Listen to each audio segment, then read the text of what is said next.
Many couldn't point you to where the city of Salisbury, North Carolina is located on the map, even though it has played quite a large role on the development of North Carolina and the rest of the country as a whole.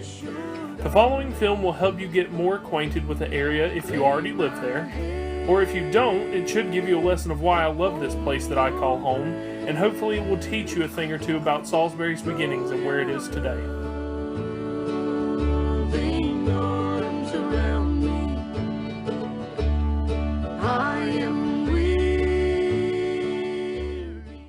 To really understand how Salisbury got started, one has to understand the creation of Rowan County.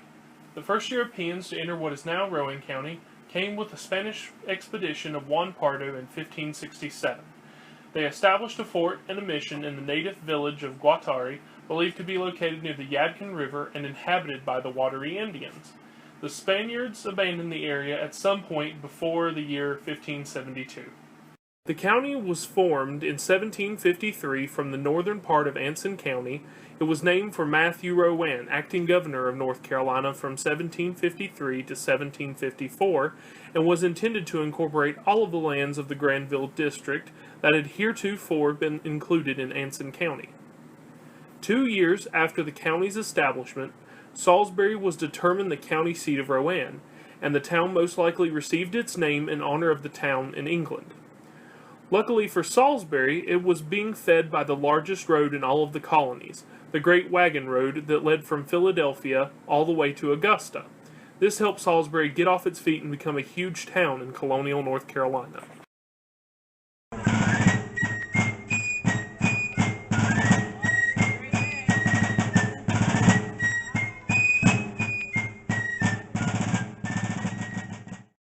More than a decade later, rumblings in the northern colonies such as Lexington and Concord, Bunker Hill, the Boston Massacre, and much more soon brought war to the people of North Carolina and Salisbury.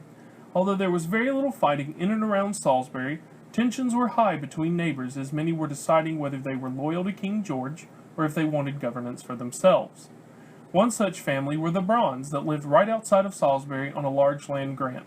Their house, which is now owned and operated by the Rowan Museum, is a testament to the time.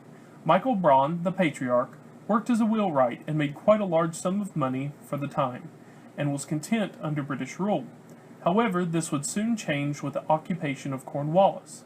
He was too old by this time to go to war, so he sent his sons to the front to fight for liberty. After the war was over and our country was created, Salisbury was still so famous that George Washington, the first president, included the city in his victory tour. This event is now celebrated with a statue of himself, his wife, and his children near the museum. In 1814 we took a little trip along with Colonel Jackson down the mighty Mississippi. We took a little bacon and we took a little beans, and we caught the bloody British in a town in New Orleans. Andrew Jackson, or Old Hickory as he would come to be known, spent a few of his early years in the town of Salisbury. In December 1784, Jackson took what little money he had and traveled 75 miles north from his home to Salisbury, North Carolina, and began an internship with lawyer Spruce McKay. He moved into the town tavern, the Rowan House, and helped McKay run the office during the day. During the nights and weekends, Jackson partied up a storm unlike anything Salisbury had ever seen before. One resident wrote, Andrew Jackson was the most roaring, rollicking, game-cocking, horse-racing, card-playing, mischievous fellow that ever lived in Salisbury. For a while, he attended a dance school and was appointed organizer of the Christmas ball. As a prank, he invited the town's two most colorful prostitutes, who actually accepted the invitation much to his chagrin. After a few awkward moments, the women had to be escorted from the party. Jackson's practical jokes, easygoing manner, and charisma made him a popular figure in Salisbury. However, 3 decades later, most citizens who could remember him were shocked when he became president. The general feeling in the town was that if Jackson would become president, anyone could. Angela the baker's gone. She left me here to weep a tear and be on the old job. The first discovery of gold at Gold Hill was in 1824, but it wasn't until 1843 that the town had grown into a bustling metropolis in need of a post office. A formal town meeting was held, and Colonel George Barnhart, son-in-law of John Reed from Reed's Gold Mine, was chosen as the first mayor. Under his management, the Barnhart Gold Mine, at a depth of 435 feet, was becoming the largest producer of gold in the South. Not to be outdone, the Earnhardt family across the street opened the Earnhardt-Randolph Gold Mine to an eventual depth of 850 feet. Between the two mines alone, they produced a wealth of gold valued at $7 to $9 million prior to the California gold strike. The news didn't stop production of gold on the Eastern Front. The Carolina gold mines continued to prosper and lead the way in gold production until the beginning of the Civil War. By the 1880s, the new Gold Hill Limited Mining Company was established in London, England. The company purchased holdings at Gold Hill and produced equal amounts of gold for another 20 years at considerable profits. The Gold Hill mine ceased productions by 1915. Today, the Barnhart Gold Mine and Randolph Gold Mine are two of the 4 gold mines located on the 70-acre Gold Hill Mines Historic Park. There were not many plantations in the western part of North Carolina, as the soil was not fertile enough for constant cultivation. Therefore, many smaller plantations growing small cash crops such as corn, wheat, cotton, and tobacco dotted the Piedmont and mountain regions. Around Salisbury, there were very few of these plantations, and they had little numbers of black slaves working there. Nevertheless, prominent businessmen such as Maxwell Chambers held house slaves, as well as working in the slave trading business, in the nearby state of Virginia, making him quite rich for the time. His assets at death totaling $500,000, which in today's money would be equivalent of around $14.5 million. Although slavery existed here, it was beginning to go out of practice due to advancements in technology such as the steam engine and the cotton gin. Salisbury was on the cusp of technological advancement for that time, having a cotton textile factory just outside of town. It was owned by Maxwell Chambers with a few other prominent citizens of the area and began operation in the fall of 1840. It employed around 120 mill workers at its height, no slaves ever, and a 50-horsepower steam engine ran the machinery. However, after Chambers died, the factory began to struggle and was shut down by its new owners, coming into the hands of Davidson College and eventually the Confederate government. With the arrival of the North Carolina Railroad in 1855, Salisbury's future became heavily intertwined with rail commerce and the growth it spawned. The rail line, which paralleled Main Street just 2 blocks down the hill toward Town Creek, established the southwestern border of the Central Business District. Before long, a number of commercial and industrial enterprises sprang up along the rail line.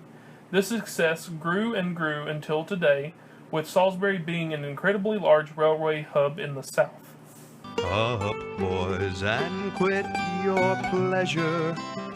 Up, men, and quit your toil.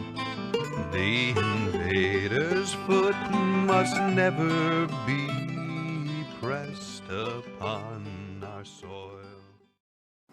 In December of 1860, South Carolina left the Union. Afterwards, several other southern states left the Union as well and formed the Confederate States of America. North Carolina was put in a very tough spot as Virginia to the north had left, as well as South Carolina and tentatively Tennessee. After a long debate in the state Senate and after John Ellis, the governor, rejected Abraham Lincoln's call of 50,000 volunteers from the state to put down the rebellion, North Carolina seceded by a narrow margin. This left Salisbury just a year before holding the largest Republican convention in the South in a very uneasy situation. Although there was much public disdain for secession, Rowan County embraced its new country, raising more troops than any other county in North Carolina, and North Carolina raising more troops than any other in the Confederacy. During the early days of the Civil War, the Confederacy, unprepared to confine Northern prisoners of war and deserters, or Southern deserters and dissenters, housed these men in jails and abandoned buildings. In July 1861, the Confederate government appealed to the states for a prison. North Carolina, the only state to offer a prison, suggested the site of a former cotton factory in Salisbury. Its location on a rail line would facilitate prisoner movement. The main structure, a 4-story brick factory, and accompanying wooden buildings, would sufficiently house the anticipated 2,000 inmates. On November 2, 1861, the Confederate government purchased the 16-acre site, guards were hired, and repairs and modifications to the site were made. On December 9, 1861, the first 109 Union POWs arrived. By May 1862, Salisbury Prison held more than 1,400 inmates. The inmates enjoyed good conditions initially. Food, water, and space were plentiful. Religious services took place each Sunday. The men performed in concerts and theatrical routines and played chess and cards. Some made trinkets to pass the time, but their favorite activity was baseball. They played nearly every day the weather allowed. In late May 1862, negotiations resulted in the parole to the Union of about 1,400 POWs. Salisbury Prison held few inmates until October 1864, when thousands of captives began arriving. On November 6, 1864, the prison held 8,740 inmates, the largest number at any one time and far more than the 2,500 for which it was designed. Conditions quickly deteriorated. Inmates faced overcrowding, poor sanitation, meager rations of food and water, vermin, inadequate medical care, and lack of warm clothing and heating fuel. Tents and dugouts in the ground served as makeshift shelters, as buildings were converted to hospitals for the growing number of sick. Up to 20 men a day died in the fall of 1864 owing to these harsh conditions. Prison workers, although frustrated by the conditions the POWs faced, could do little to alleviate the situation. The workers themselves, particularly the guards, were ill-clothed and ill-equipped because of shortages. Food, water, and other staples were in short supply throughout North Carolina and the Confederacy, and the public and Confederate government complained if precious commodities went to the prison rather than to the troops. Many captives attempted to escape from Salisbury Prison, often by tunneling under the fence surrounding the prison site. The most ambitious escape attempt occurred on November 25, 1864, when captives rushed the prison gates, wrenched guns from the guards, and tried to run into the surrounding woods. The guards fought back, firing a cannon 3 times and recapturing the men, who were weak from lack of food. About 250 men, including several guards, died in the desperate escape attempt. On February 17, 1865, the Confederate and Union governments announced a general POW exchange. Over the next 3 weeks, more than 5,000 prisoners left Salisbury. The sick went by train to Richmond. The able marched to Greensboro, and then went by train to Wilmington, where on March 2nd they were officially exchanged for Confederate prisoners. Only a few civilian prisoners and those too sick to be moved remained in Salisbury Prison. Confederate officials debated the future function of Salisbury Prison, deciding it should be used for urgent needs. But on April 12th to the 13th, 1865, before the site could be put to use, Union General George Stoneman and his army burned the prison buildings and destroyed much of the property. Between November 1861 and February 1865, Salisbury Prison held about 15,000 prisoners. Approximately 4,000 men died because of poor conditions. In 1867, the site became a national cemetery honoring Union soldiers who died in the prison. The United States government in 1873, the state of Maine in 1908, and the state of Pennsylvania in 1909 erected memorials at the cemetery. Today, visitors taking the Salisbury Civil War Sites driving tour can see the prison site, a remaining guard building, and the National Cemetery. We were walking in high cotton, old times there are not forgotten. Those fertile fields are never far away. Today, Salisbury is a thriving town filled to the brim with people, business, and activities. Two of the most important businesses that have come out of Salisbury would be Cheerwine and Food Lion. When the Maysville Syrup Company of Maysville, Kentucky went bankrupt in 1917, L.D. Peeler and other invested businessmen moved the company to North Carolina and renamed it the Carolina Beverage Corporation. That same year, Peeler purchased a recipe for a cherry-flavored soda from a St. Louis flavor salesman, which eventually became Cheerwine. Though it has been around since 1917, Cheerwine first became a registered trademark in 1926. L.D. Peeler's great-grandson, Charles Clifford Ritchie, has been CEO and president of Cheerwine's parent company, Carolina Beverage Corporation, since 1992. As a beverage, Cheerwine has a mildly sweet flavor with strong cherry notes, most notably black cherry. It is burgundy colored and has an unusually high degree of carbonation compared to other soft drinks. The product was named for its color and taste. The company website states that it made sense to name a burgundy red bubbly cherry concoction Cheerwine. This year, in 2017, Cheerwine will be holding its 100th birthday party on May 20th. Food Line was founded in 1957 in Salisbury, North Carolina, as a food town by Wilson Smith, Ralph Kettner, and Brown Kettner.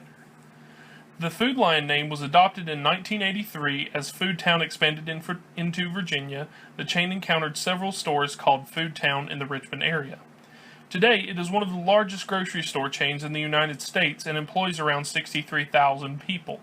It even covers over the states of Delaware, Georgia, Kentucky, Maryland, North Carolina, Pennsylvania, South Carolina, Tennessee, Virginia, and West Virginia.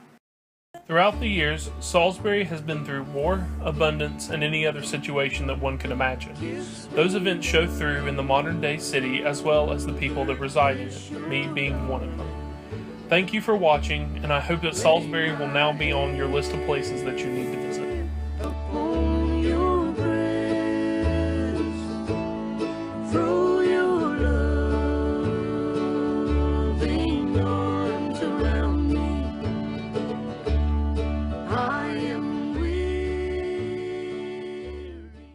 If you'd like to learn more about the Civil War history of North Carolina, the old courthouse, now the Rowan Museum, has a large exhibit based on the prison and other soldiers from Salisbury. The new curator, Aaron Kepley, would be glad to show you around and relay even more than what I've told you. Also, go by the statue in the middle of downtown Salisbury that is a monument to the Confederate dead, called Fame. The statue reads, "Soldiers of the Confederacy, fame has given you an imperishable crown. History will record your daring valor, noble sufferings, and matchless achievements, to the honor and glory of our land." Up, boys, and quit your pleasure. Up, men, and quit your toil. The invader's foot must never be pressed upon our soil.